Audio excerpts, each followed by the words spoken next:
उसमें वो तमाम चीजें दिखाई देती हैं, झलक में प्रदर्शित होती हैं, और जो आगे तक की हमारी कल्पना है, प्रण है, उसको यहाँ पर प्रदर्शित करने का काम किया यूपी के मुख्यमंत्री योगी आदित्यनाथ ने। विपक्ष इसे कोरी कल्पना करार दे रहा है, कह रहा मुमकिन नहीं हो सकता। राम मंदिर भारत में था, राम मंदिर के साथ तुलना भी आप कैसे कर सकते हैं सिंध की, जो पाकिस्तान के अंतर्गत है इस वक्त। लेकिन क्या ये मुमकिन नहीं है? खास करके सिंध में जो हालात हैं, वहां की जो आवाम है, वो तो पाकिस्तान के साथ वैसे भी नहीं रहना चाहती।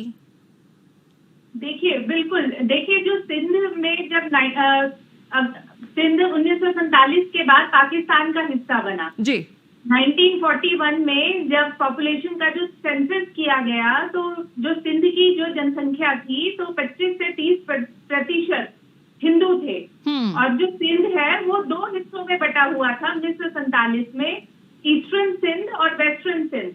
तो जो ईस्टर्न सिंध था वो एक राजनीतिक रूप से भी अगर देखें तो वो बहुभाल्य हिंदू क्षेत्र था। और अगर आप प्रेजेंट जो हालात हैं सिंध के, वहाँ पे जो सबसे बड़ा जो एरिया है उमरकोट का है। उमरकोट में आज भी 52% हिंदू है।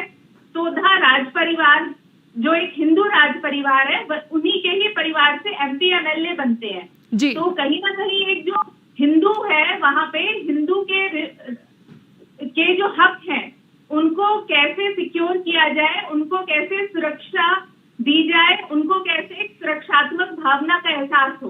दूसरा, 1947 में जब धर्म के आधार पर देश का बंटवारा हुआ, तो आपने पंजाब को बांटा, बाद में बंगाल से बांग्लादेश बना, तो आपने सिंध को 1947 में जो भी हमारे उस टाइम में राजनीति में थे, हमारे नेता थे, उन्होंने सिंध का बंटवारा क्यों नहीं किया? और हिंदुओं का बहुभाल्य क्षेत्र होने के बावजूद भी, तो ये भी अपने आप में बहुत बड़ा प्रश्न चिन्ह लगाता है। दूसरा, जब बांग्लादेश बना 1947 में, तो बांग्लादेश नहीं बना, बाद में जब हिंदुस्तान और पाकिस्तान की जब लड़ाई हुई तब बांग्लादेश बना। तो ऐसा देखिए, अब आने वाले टाइम में राजनीतिक हालात क्या होंगे, 2 साल बाद, 6 महीने बाद, 5 साल बाद, तो किसी भी चीज को नकारा नहीं जा सकता कि सिंध भी हिंदुस्तान रीना जी, वैसे भी POK को लेकर के भी विपक्ष बहुत ज्यादा कभी हमलावर नहीं दिखाई देता और कहता नहीं है कि वापस शामिल होना चाहिए। और सिंध को लेकर के भी जब आप सोच है, एक कल्पना है, पहले हम सोचेंगे तभी तो उसे मुमकिन करने की दिशा में आगे प्रयास होंगे ना।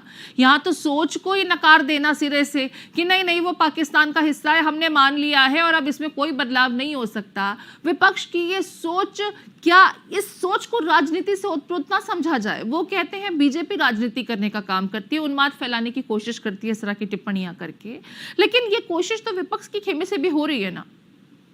बिल्कुल, देखिए पृथ्वी, आप बिल्कुल ठीक कह रही हैं। अगर हम ये शब्द देखें सिंध और दूसरा हम शब्द देखें हिंद, तो जो हिंद शब्द है वो सिंध से ही तो आया है। आप पूरे पाकिस्तान जो है वो बड़े 4 प्रोविंसेस में बटा हुआ है। सिंध का जो एरिया है वो बहुत बड़ा एरिया है, जहाँ पे कराची तक के शहर आते हैं। हमारे आज हिंगलाज माता के मंदिर है, हमारे रामपीर के मंदिर है।